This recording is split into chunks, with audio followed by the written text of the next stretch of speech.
How to treat a viral fever at home. A viral fever is any fever that happens as a result of a viral infection. Viruses are tiny germs that spread easily from person to person. When you contract a viral condition, such as a cold or flu, your immune system responds by going into overdrive. Part of this response often involves raising your body's temperature to make it less hospitable to the virus and other germs. Most people's usual body temperature is around 98.6 degrees Fahrenheit, 37 degrees Celsius.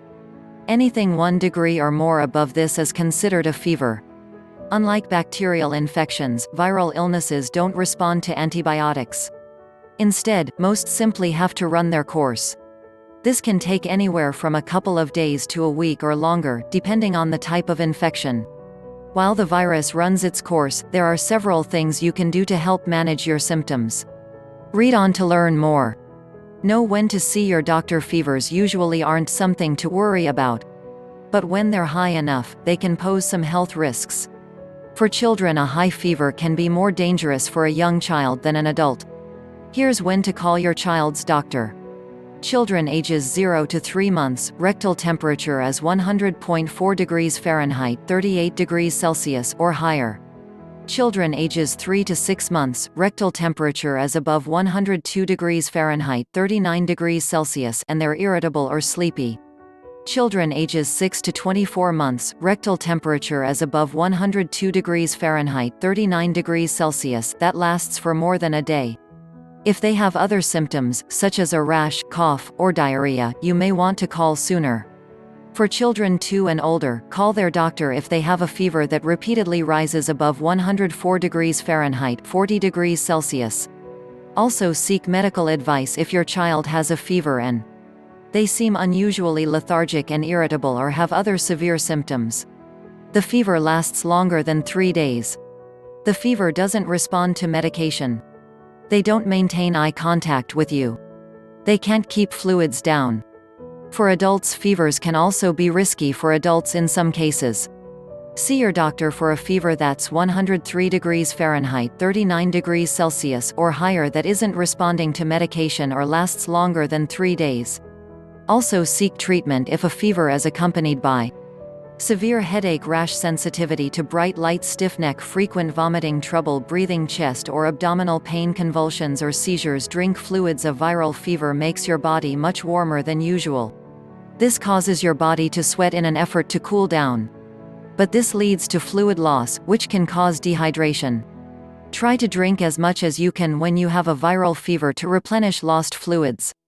It doesn't have to be just water, either. Any of the following can provide hydration. Juice, sports drinks, broths, soups, decaffeinated tea. Babies and toddlers may benefit from a specially formulated drink with electrolytes, such as Pedialyte. You can purchase these drinks at a local grocery store or online. You can also make your own electrolyte drink at home. Get plenty of rest. A viral fever is a sign that your body is working hard to fight off an infection. Cut yourself some slack by resting as much as possible. Even if you can't spend the day in bed, try to avoid as much physical activity as possible. Aim for 8 to 9 hours or more of sleep per night. During the day, take it easy. It's also best to put your exercise routine on a temporary hold. Exerting yourself can further raise your temperature. Take an over-the-counter medication. Over-the-counter (OTC) fever reducers are the easiest way to manage a fever. In addition to temporarily reducing your fever, they'll help you feel a little less uncomfortable and more like yourself. Just make sure you keep getting plenty of rest, even if you feel better for a few hours after taking an OTC drug. Common OTC fever reducers include acetaminophen, Tylenol, children's Tylenol, ibuprofen, Advil, children's Advil, Motrin, aspirin, naproxen, Aleve. Before you turn to OTC fever reducers, keep this safety information in mind. Never give aspirin to children. It can greatly increase the risk of Reye's syndrome, a rare but very serious condition. Don't take more than what's recommended by the manufacturer. Doing so can lead to stomach bleeding, liver damage, or kidney problems. Jot down the time when you take an OTC medication so you can make sure you don't take too much in a 24-hour period. Try herbal remedies. People sometimes try herbal remedies to treat a fever. Keep in mind that these supplements have been shown to improve fever in animals. There's no reliable evidence that they work in humans. Their safety in children is often unclear or unknown, too. It's best to avoid these remedies in children. It's also important to note that the Food and Drug Administration doesn't monitor the quality of supplements like they do for drugs. Talk to your doctor before trying any supplements. Follow the manufacturer's instructions. Moringa is a tropical plant that has a variety of nutritional and medicinal benefits. Almost all parts of the plant contain vitamins, minerals, antioxidants, and antibacterial agents. A 2014 study trusted source found that moringa bark reduced fevers in rabbits. More research is needed to determine how this plant can reduce fevers in humans. Some research suggests it may be gentler on the liver than over-the-counter medications such as acetaminophen. Don't use moringa if you are pregnant. Take medications that are substrates of cytochrome P450, such as lovastatin, altoprev, fexofenadine, Allegra, or ketoconazole, Nizoral. In one case report, consumption of moringa leaves lead to a rare disease of the skin and mucous membranes called Stevens-Johnson syndrome (SJS).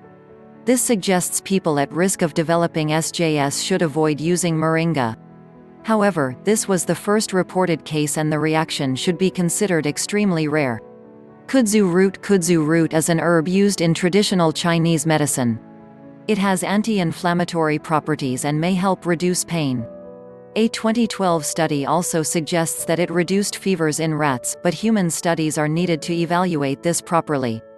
Avoid using kudzu root if you take tamoxifen, have hormonal sensitive cancer, such as ER-positive breast cancer. Take methotrexate, Rasuvo. If you take diabetes medications, talk to your doctor before trying kudzu root. It may lead to low blood sugar, requiring a change in medication. You can find kudzu root in the form of powder, capsule, or liquid extract online. Stay cool. You can help cool down your body by surrounding it with cooler temperatures. Make sure you don't overdo it. If you start to shiver, stop immediately. Shivering can cause your fever to rise. Things you can do to safely cool off include the following. Sit in a bath of lukewarm water, which will feel cool when you have a fever. Cold water will actually cause your body to warm up instead of cool down. Give yourself a sponge bath with lukewarm water. Wear light pajamas or clothing. Try to avoid using too many extra blankets when you have chills. Drink plenty of cool or room temperature water. Eat popsicles. Use a fan to keep air circulating. The bottom line of viral fever is usually nothing to worry about. In both children and adults, most viruses resolve on their own and are part of the healing process. But if you notice unusual symptoms, or a fever doesn't go away after a day or so, it's best to call your doctor.